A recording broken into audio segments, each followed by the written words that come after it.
नमस्कार, मृदुल पत्रिका में स्वागत है आपका और मैं हूं आपके साथ राधे पंडित। अभी हाल ही में पंचायत जिला परिषद के चुनाव संपन्न हुए हैं, जिसमें दक्षिण हरियाणा और ख़ास तौर से लेकर के गुड़गांव ज़िले में काफ़ी गहमा-गहमी रही और भारतीय जनता पार्टी ने यहां पर अपने पार्टी सिंबल पर भी चुनाव लड़वाए थे। लेकिन भारतीय जनता पार्टी की जो दावेदार थी मेंबर चेयरमैन के लिए, वो पाई।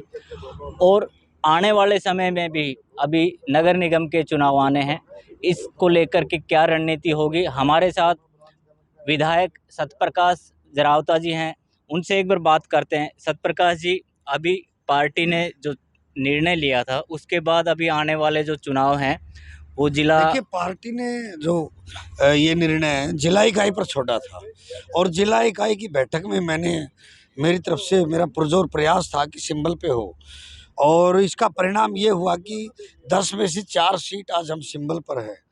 और आज भारतीय जनता पार्टी के बगैर जिले के चेयरमैन की कुर्सी पर कोई बैठ नहीं सकता।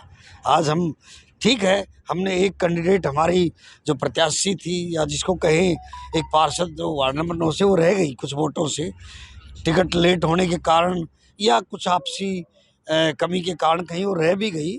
तो इसका मतलब, और अलग हरियाणा में देखें तो भारतीय जनता पार्टी का सबसे बेहतरीन रिजल्ट गुरुग्राम में रहा है और ये हमारा बहुत अच्छा अनुभव रहा है। और आने वाले समय में भी जिला पार्षद के चुनाव हम, अगर मेरा प्रयास रहा तो मेरी तो पुरजोर सिफारिश रहेगी कि सिंबल पर ही हो, और उसका फ़ायदा भी मिलता है। अब जो चेयरमैन बननी है, एक सीट है, एक ही कैंडिडेट है, लेकिन उसमें भी कई पेच फंसे रहते हैं। मेरा तो एक सर्वसम्मति से दीपाली जो हमारी जीती है हमारे हलके से, वो बने, और चेयरमैन की जो चौधरी वो हमारे हलके में आए। हाँ, लेकिन उसमें तकनीकी समस्या एक दो है, उसको भी अगर चाहे तो ये तो दीपाली जी ने देखना है, दीपचंद जी ने देखना है और पार्टी ने देखना है। मेरा तो ये है कि भाई वो पार्टी में आए, भारतीय जनता पार्टी में, और पूरा 5 साल के लिए अपने चेयरमैन का काम करे। सरकार का पूरा सहयोग और समर्थन चेयरमैन को मिलेगा, ताकि रुके हुए जो जिला परिषद के काम हैं, पंचायत और ब्लॉक के तो हो ही रहे हैं, जिला परिषद के काम भी तीव्र गति से हो। क्योंकि पूर्व में जो मेरा अनुभव रहा, जिला परिषद बिल्कुल निष्क्रिय थी, कोई काम जिला परिषद के द्वारा किया नहीं गया, चाहे उसमें कोई भी मेंबर रहे हो। मेरे इलाके में बड़ा नुकसान हुआ है। तो मैं चाहूँगा कि अब पूरी ताकत के साथ जिला परिषद की और ये चेयरमैन बने। अब ये तय दोनों पार्टियां, क्योंकि सहयोगी पार्टी है, जज्बा भी हमारी, तो हम मिलके चेयरमैन बनाते हैं या उनको समर्थन देते हैं, या दीपाली जी भाजपा में आती है या सर्वसम्मति से, तो वो सब चीज़ें भविष्य के गर्भ में है। मेरी शुभकामनाएं। मैं तो ये चाहता हूँ कि जल्दी जल्दी चेयरमैन का चुनाव हो और चेयरमैन बनकर हमारे बीच में आए, ताकि हम सब लोग जो हमारे ज़िले के काम है, प्रदेश के तो हम कर ही रहे हैं, पंचायतों के भी कर ही लेगी पंचायत, लेकिन कुछ प्रोजेक्ट जो जिला पार्षद के मार्फत होने हैं वो भी हो जाए। सर, अभी आने वाले समय में नगर निगम के भी चुनाव आ रहे हैं, तो उसको लेकर के क्या रणनीति रहेगी आपकी? पार्टी सिंबल पे ही लड़ाए जाएंगे या फिर? देखिए, 100% पार्टी सिंबल पर लड़ाए जाएंगे। नगर निगम के भी, नगर परिषद के भी चुनाव पार्टी सिंबल पर होंगे। और मेरा तो ये भी प्रयास रहेगा कि पटौदी के अंदर नगर परिषद के वार्ड मेंबर के चुनाव भी सिंबल पे हो। मैं तो ये भी चाहूँगा, परिणाम चाहे जो हो, लेकिन पार्टी के नाते हमने काम किया है। हमने लोगों को पहली बार मानेसर में निगम दिया है, हमने सब डिवीज़न दिया है, विकास कार्य चारों तरफ चल रहे हैं, और पटौदी में भी हमने बेहतरीन काम किए हैं, वहाँ नगर परिषद हमने बनाई है। तो निश्चित तौर पर ये हमारा प्रयास रहेगा कि हम पार्टी सिंबल पर ही सारे चुनाव लड़े, और इसकी पुरजोर पैरवी करूँगा। फैसला पार्टी के शीर्ष नेतृत्व वो तय करेंगे। मैं अपनी सिफारिश, जो मेरा मन की बात है, मैं पार्टी में उचित प्लेटफार्म पर अवश्य ही रखूँगा। और रही बात जीत हार की, उस एरिया 27 गांव से पहले भी मुझे हार मिली थी 2019 के चुनाव में, और यहाँ से मैं जीता था बहुत अच्छे वोट से, 37,000 वोट से जीता हूँ। और मैं आपको दावा करता हूँ कि मानेसर नगर निगम हो चाहे पटौदी नगर परिषद, 50,000 वोटों से हम यहाँ जीतेंगे।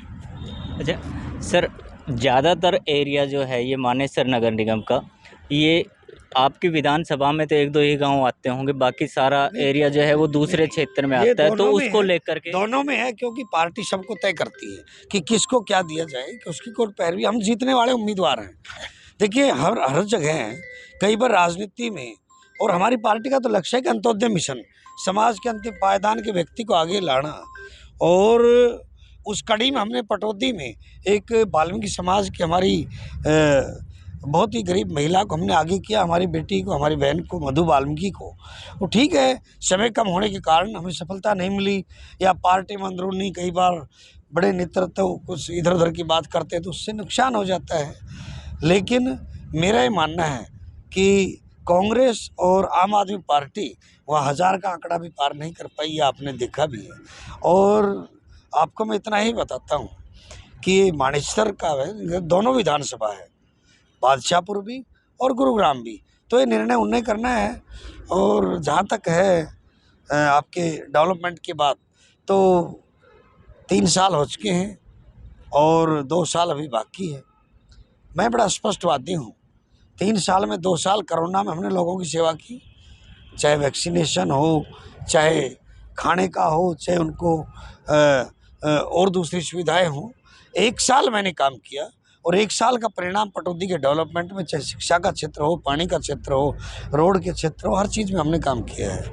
1 साल और काम करना है और उसमें मेरा एक ही एजेंडा है, जो मेरा ड्रीम प्रोजेक्ट है कि पटौदी के हर क्षेत्र में, हर गांव में पानी का प्रोजेक्ट पास हो और पाइपें दबती रहे, ताकि आने वाली जनरेशन, वो लंबा प्रोसेस है, कभी परेशान ना हो।